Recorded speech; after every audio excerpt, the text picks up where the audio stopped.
Bienvenue dans Sacrée Sexualité, le podcast où on parle de sexualité, mais pas comme à la télé. Je m'appelle Livia Quero, je suis écrivaine, je suis coach en sexualité et je suis aussi très fan de comédie romantique. Et tu vois, dans les comédies romantiques, le sexe c'est toujours automatique, fluide, génial et parfait. Et ça ressemble pas trop à la réalité. On ne nous montre pas tous les moments maladroits, compliqués, qui sont durs à naviguer.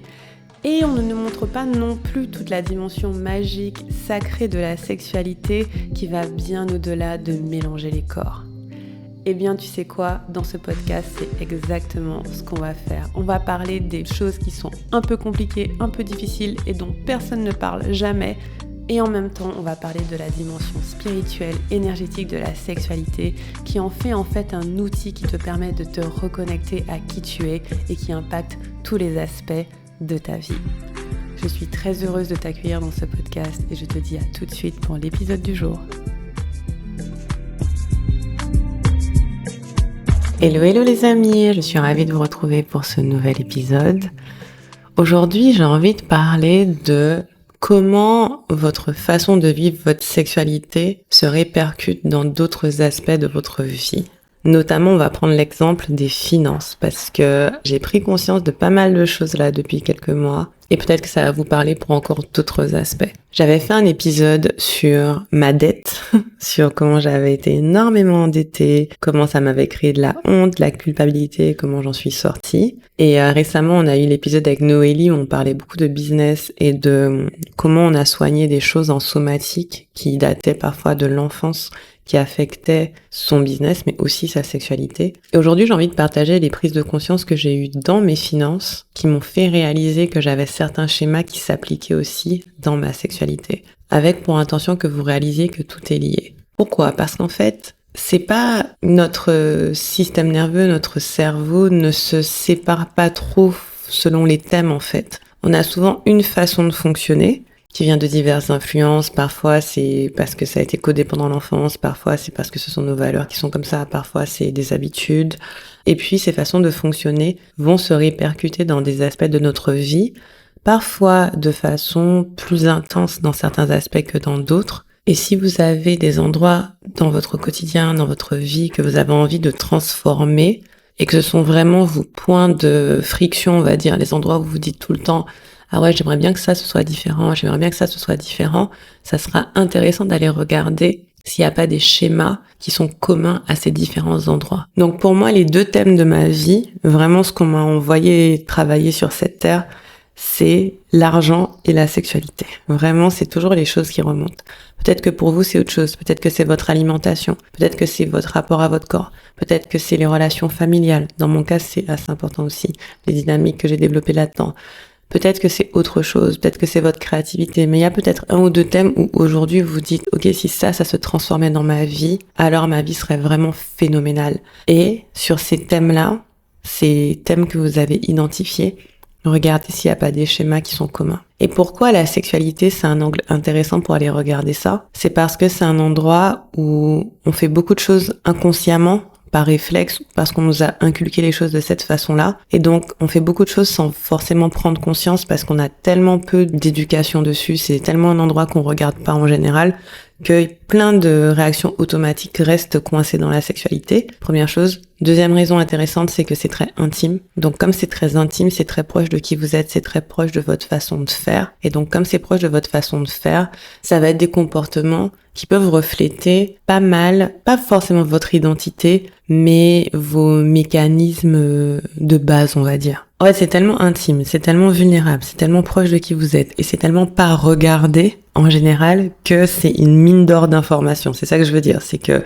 c'est comme si vous aviez un coffret dans votre chambre et que vous regardez jamais ce coffret, vous essayez de trouver plein de solutions de plein de façons différentes et dans ce coffret, il y a un trésor d'informations, de fonctionnement, de schémas que vous n'avez jamais vu et quand vous allez l'ouvrir, vous allez vous dire waouh, OK, il y a énormément de choses là-dedans. Donc c'est pour ça que je trouve que c'est intéressant d'aller regarder par là. OK, je vous donne mon exemple et peut-être voyez comment ça peut résonner pour vous.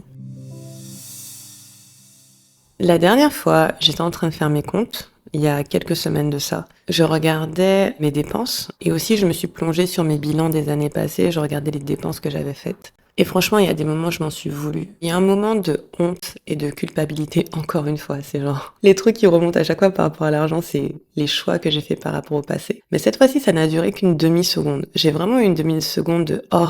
Surtout que je regardais, donc c'était il y a quelques mois, je regardais, je me disais, j'ai pas autant d'économies que je voulais. J'ai quasiment mis tout le surplus d'argent que j'avais dans le paiement de mes dettes, en fait. Moi, j'ai pas les économies que je voudrais, j'ai pas les investissements que je voudrais. J'aimerais tellement être à un autre endroit que là. Et ça a fait une contraction dans mon corps. Et ça a pas duré longtemps. Vraiment, ça a duré une demi-seconde de Et après, je me suis dit, oh, de toute façon, on sait, hein, je sais tout ce que ça m'a apporté, je sais tout ce que ça m'a appris. Je sais qu'aujourd'hui, je suis dans une position tellement différente. L'apprentissage était tellement riche. Et je ne peux pas savoir ce que je ne sais pas. Et à l'époque, je ne pouvais pas savoir ce que je ne savais pas. Et aujourd'hui, avec tout ce que je sais, je peux prendre des décisions différentes et faire des choix différents. Donc c'est vraiment merveilleux. Ceci dit, ce petit moment de c'était intéressant parce que ça m'a donné envie d'aller regarder. Et donc j'ai écrit un peu dans mon journal pour essayer de voir qu'est-ce qui se passait, qu'est-ce qui était là en fait. Et ce que j'ai vu, c'est qu'au fil des années, même si j'ai beaucoup arrêté ce comportement, il y a un truc que je faisais tout le temps, c'est que je dépensais énormément en équipe et en formation. Et les deux reflètent un schéma particulier. Peut-être que si vous êtes entrepreneur aussi, ça vous parle. En tout cas, les deux ont vraiment un rôle particulier et des pépites d'apprentissage à chaque fois. Donc, première chose, j'ai dépensé énormément en membres d'équipe. Et quand j'ai regardé, je me disais, putain meuf, en fait, j'ai investi énormément dans des personnes. Il y a des personnes que je payais 1000 euros par mois, 2000 euros par mois, 3000 euros par mois pour faire des tâches dans mon entreprise. Je parle d'il y a quelques années. Maintenant, ça fait 3-4 ans que mon équipe, elle est vraiment stable et solide et c'est les deux mêmes personnes. Donc, c'est pas du tout un problème. Et quand je regarde les années passées, il y a 3-4 ans, j'ai investi tellement dans les gens, à payer des gens 1000 euros, 2000 euros, 3000 euros, parfois pour faire du travail qui était certes excellent et vraiment bien, donc hyper reconnaissante de ça, mais parfois pour faire des trucs qui étaient neutres en fait, qui n'ont pas apporté grand chose, et parfois dans certains cas j'ai payé des gens qui ont foutu la merde totalement dans mon entreprise.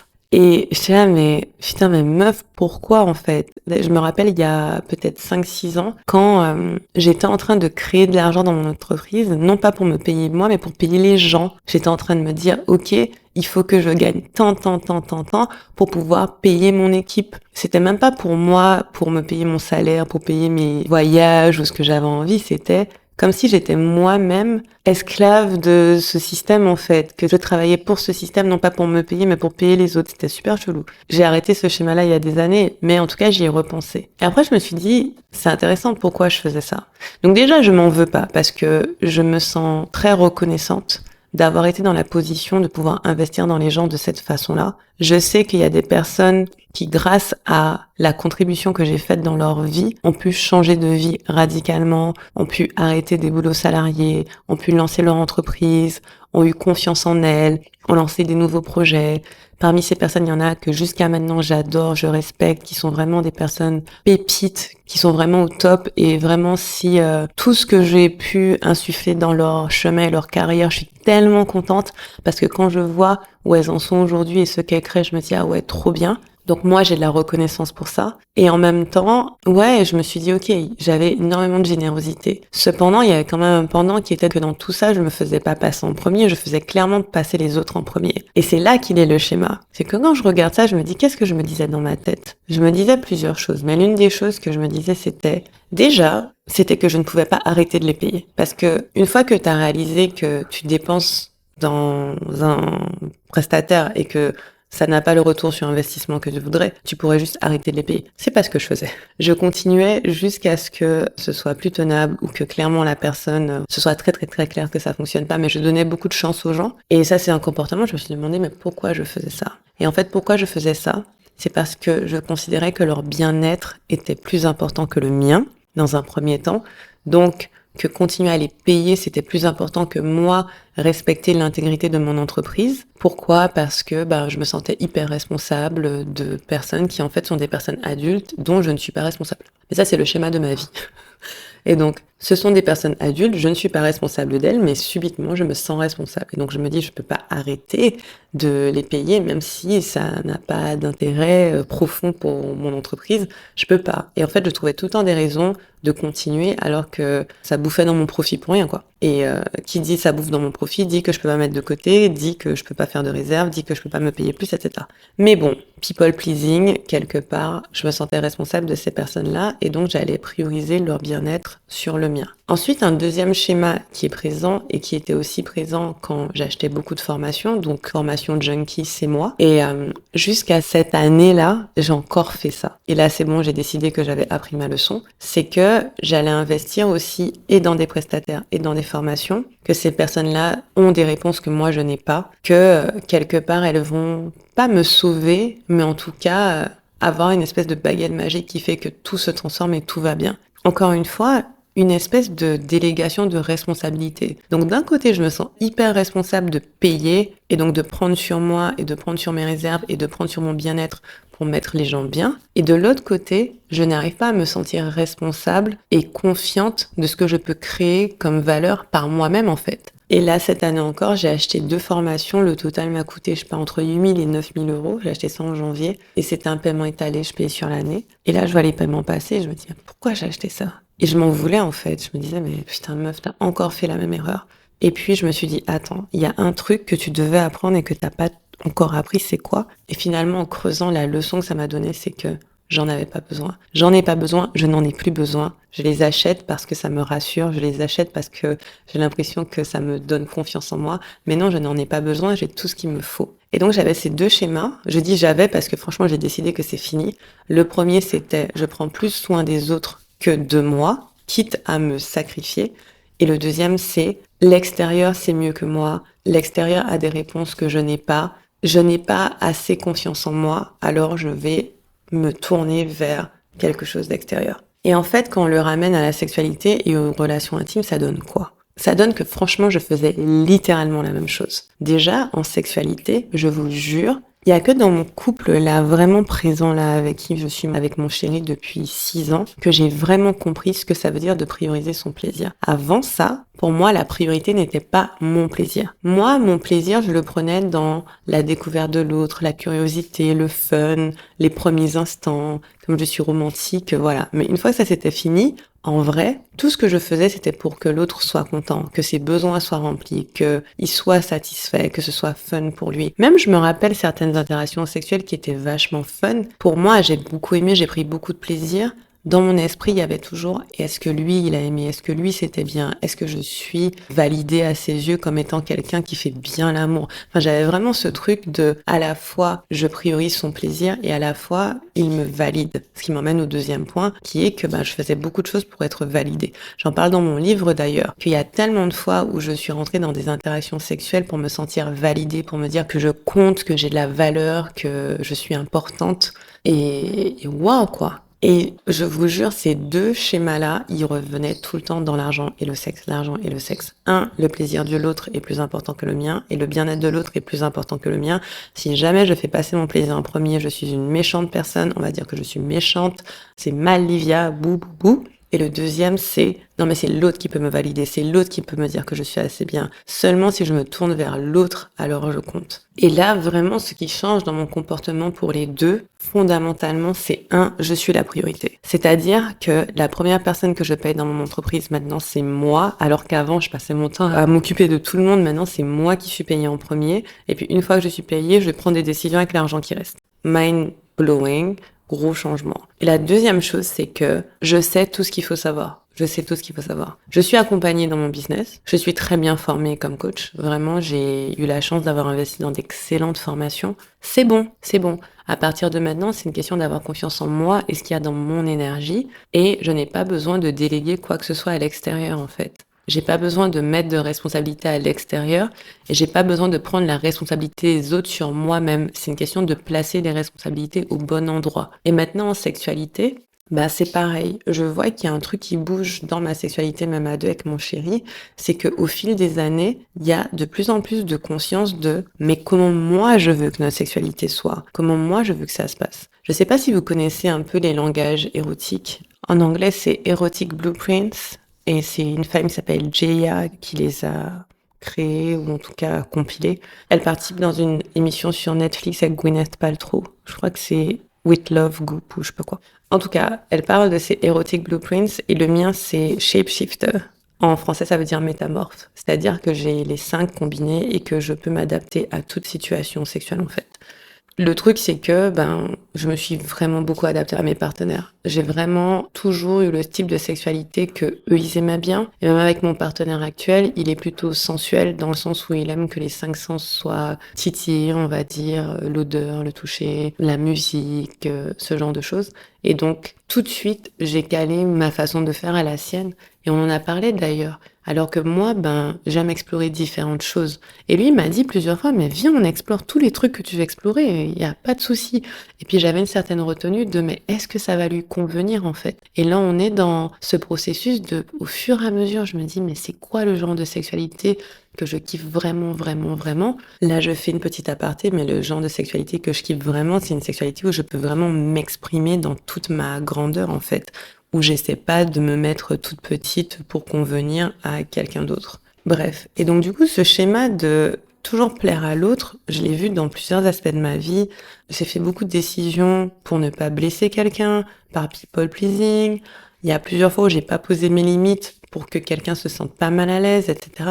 Et en fait, ce schéma, je le vois directement dans ma sexualité. Et en l'attaquant dans ma sexualité, ça a permis que ça se répercute dans le reste, en fait. Plus dans ma sexualité, j'ai commencé à prioriser mon plaisir et ce que j'aimais et ce qui était important pour moi, plus c'était facile de le faire dans d'autres aspects de ma vie, parce que la sexualité, c'est l'endroit où c'est le plus délicat de le faire, en fait. C'est l'endroit où il y a le plus d'enjeux, parce qu'on se dit, est-ce que l'autre va m'aimer? Est-ce que l'autre, il va pas me rejeter si je lui demande ci, ça, ça? Si vous arrivez à le faire dans la sexualité, vous aurez plus de chances d'arriver à le faire dans les autres aspects de votre vie, y compris, dans mon cas, l'argent, le business, mais ça peut être votre créativité, votre parentalité, tout ce que vous voulez. Et le deuxième schéma, par rapport au fait d'être validé par l'extérieur, c'est pareil, j'ai dû vraiment prendre mon courage à 2 mains et me dire non, en fait, c'est moi qui valide mon expérience sexuelle. J'ai pas besoin que quelqu'un à l'extérieur dise que je suis bonne ou quoi. Le plus important, c'est moi. Et en fait, c'est un exercice que je partage souvent à mes clients, d'imaginer que votre énergie est vers l'extérieur et que vous la ramenez vers vous. Que vraiment vous ramenez votre énergie dans votre corps plutôt que de la dissiper vachement loin où elle va être un peu embrouillée par le regard des autres et ce qu'ils pensent de vous, etc. Et donc, du coup, je me suis dit, si je ramène toute mon énergie vers moi et que je fais l'amour pour moi et pour mon plaisir et pour kiffer de la façon qui me plaît, j'ai pas besoin d'être validée par les autres. Et c'est la même chose dans mon métier. Si je me fais confiance, que je fais les choses d'une façon qui me convient, la façon dont je suis guidée, la façon qui est dans mon expression la plus pure, j'ai pas besoin d'acheter 50 millions de formations pour me valider, en fait. Je choisis ce dont j'ai besoin pour me sentir bien. Je choisis ce dont j'ai besoin pour évoluer. Mais il y a un juste niveau, quoi. C'est, au bout d'un moment, c'est bon. Au bout d'un moment, tu te valides tout seul. T'as pas besoin d'avoir 20 000 validations extérieures. Et ça m'a vraiment aidée. Je sens que plus dans mon corps, il y a un truc qui s'assied, qui s'installe dans la sexualité de putain, mais là, en fait, je suis juste là pour kiffer dans mon corps, dans mon plaisir, dans ce qui compte pour moi à ma façon. Plus il y a plein d'influences extérieures qui se dissolvent, en fait. Où c'est vraiment, je sais pas comment dire, mais c'est vraiment ce que j'entends quand je parle de souveraineté, c'est se sentir vraiment droite dans ses bottes et dans son corps et dans son cœur et de se dire, ouais, je suis importante, je sais ce qui est bon pour moi, je n'ai pas besoin de l'extérieur pour me valider. Je peux être célébrée, je peux être encouragée, il y a aucun souci, mais en tout cas, je sais que fondamentalement, je compte. Et ça, on peut le travailler déjà très intimement. Il y a une autre chose qui est en lien avec tout ça aussi, c'est que quand je regarde la façon dont je dépensais avant, il y avait une certaine nonchalance et je ne prenais même pas le temps de vérifier dans mon corps si je voulais vraiment quelque chose ou si quelque chose était vraiment important pour moi. Il y avait ce truc de « Oh, c'est pas grave ».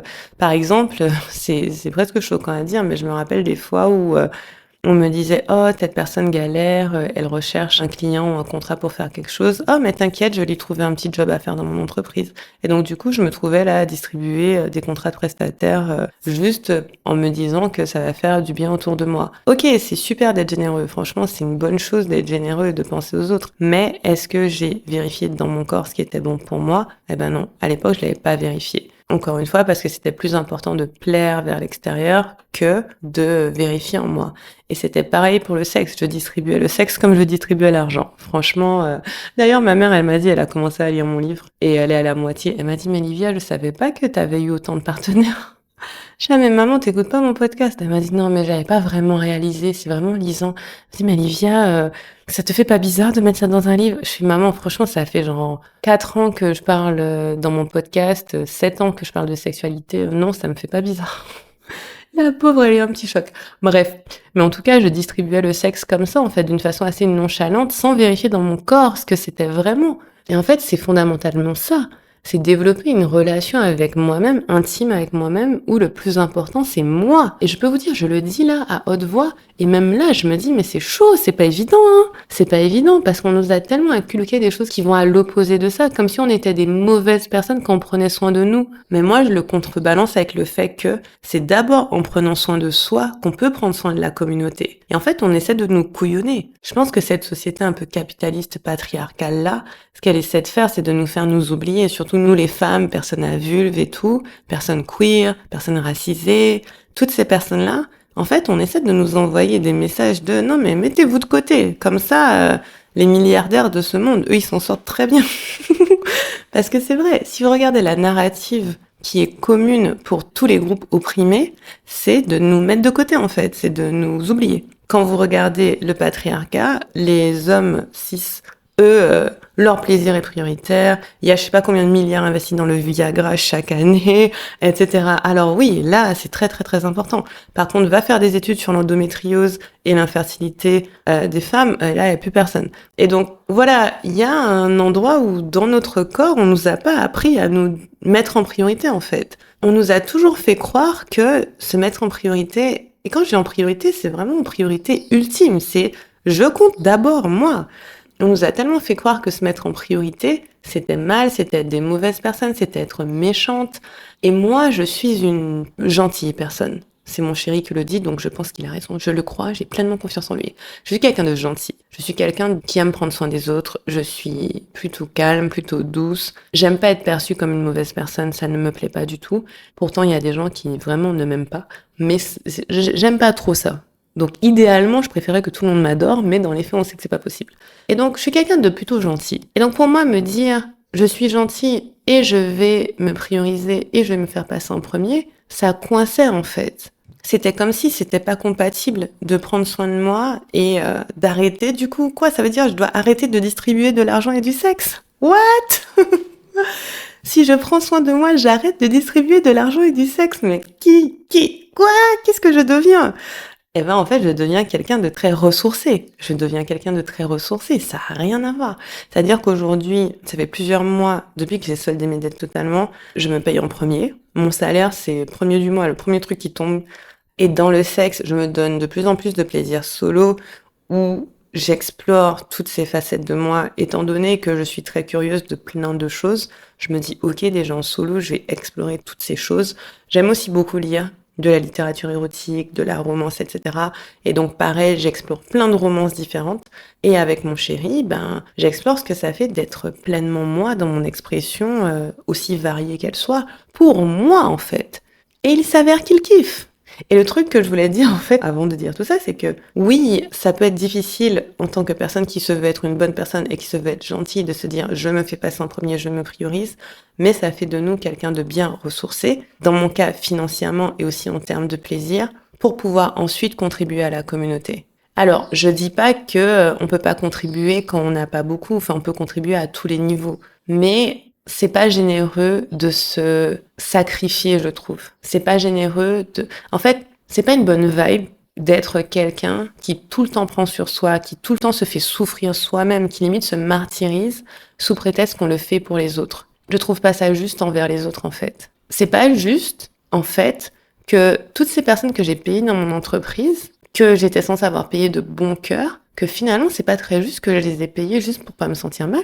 Comme c'est pas très juste toutes les fois où j'ai fait l'amour avec des gars ou avec des ex, juste pour être validée. Si on le voit de l'autre point de vue, est-ce que c'est très sympa? C'est pas sympa non plus. C'est pas non plus très sympa. Le plus sympa, c'est d'être honnête avec soi et d'être dans sa vérité et d'être dans son consentement. Auquel cas, oui, effectivement, si te donner ça ne me fait pas du bien et que je te le donne quand même, c'est comme si je mettais une aura négative sur toi. Enfin, je mets quelque chose de pas beau sur toi. C'est pas joli comme cercle, en fait. C'est pas lumineux. Vous voyez ce que je veux dire ou pas? Parce que dedans, il y a un endroit où je me force et où c'est pas du vrai consentement, c'est pas un vrai choix. Je le fais pour des raisons qui sont un peu des raisons pour m'apaiser, mais qui sont pas la joie, qui sont pas l'envie, qui sont pas alignées, comme on dirait entre guillemets. Alors que si je fais mes choix en étant ressourcée, donc je te donne de l'argent parce que j'en ai, parce que j'en ai et que en t'en donnant, je contribue à la croissance de mon entreprise qui du coup va aider encore plus de personnes. Et si je te donne du sexe parce que j'ai envie, parce que ce genre de sexe me fait kiffer, parce que je sais que je vais avoir le plaisir que je veux, parce que je sais que je vais m'exprimer comme je veux, avec tout mon côté aventurier, créatif, tout ce que tu veux, là, le cercle, il est vertueux. Là, il est vertueux. Je suis une bonne personne pour moi, je suis une bonne personne pour toi, je suis une bonne personne pour la communauté au global. Et voilà. Donc, tout ça pour dire que les comportements ne peuvent pas se mettre dans des boîtes, c'est impossible parce qu'on est la même personne. On est la même personne. Et donc oui, dans certains aspects de notre vie, il y a des endroits où on va pas fonctionner comme ça. Par exemple, moi, j'ai des aspects de ma vie qui sont pas problématiques. Je sais pas, par exemple, j'ai jamais vraiment eu de soucis avec l'alimentation, à part que j'aime pas cuisiner, mais si j'avais un chef, je pense que tout irait bien dans ma vie. Pareil, faire du sport, pas de soucis. Enfin voilà, il y a des endroits dans ma vie qui sont pas des endroits de tension et de friction. Mais il y a des endroits de ma vie qui sont des endroits de tension et de friction, et ils ont plein de points communs en fait. Et c'est ça que je vous invite à aller regarder. Regardez tous ces endroits de votre vie où vous n'êtes pas exactement comme vous voulez, qu'est-ce qui se passe en dessous. Et très souvent, si vous allez creuser dans quelque chose d'aussi intime que la sexualité, vous allez avoir beaucoup de clés qui sont très intéressantes. J'avais une cliente, sa problématique c'était qu'elle était en surpoids et qu'elle n'arrivait pas à perdre du poids. Elle essayait tout, elle n'arrivait pas à perdre du poids. Et en parallèle, dans sa sexualité, ça n'allait pas du tout. Elle n'avait pas de plaisir, pas qu'elle n'avait pas de plaisir, elle n'avait pas de désir, donc forcément elle n'avait pas de plaisir. Elle avait beaucoup de mal à se toucher, beaucoup de mal à se regarder, aussi à cause du poids.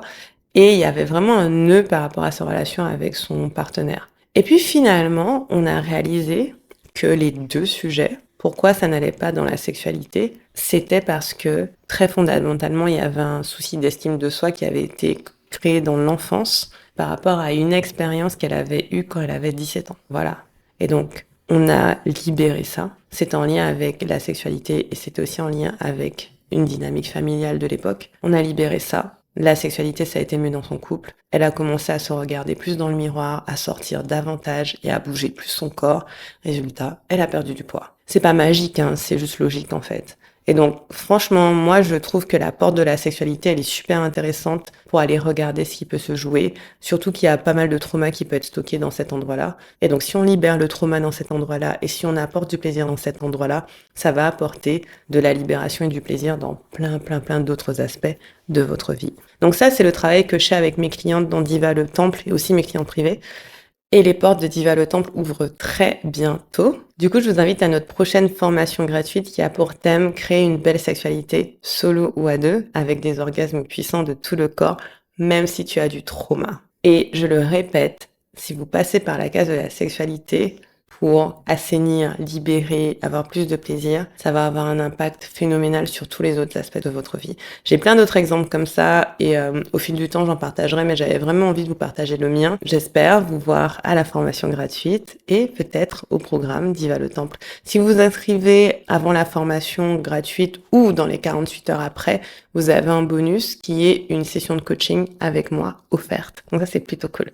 Voilà, le lien est dans les notes, sinon c'est liviakero.fr/formation-gratuite et j'espère vous y voir. Et dites-moi si cet épisode vous a plu, vous pouvez m'écrire sur Instagram, vous pouvez m'écrire par email pour me dire comment ça a résonné pour vous, si vous sentez qu'il y a des aspects de votre vie qui ont ces nœuds-là et que vous pourriez les démêler. Voilà, je vous embrasse et je vous dis à très bientôt pour un prochain épisode. Salut!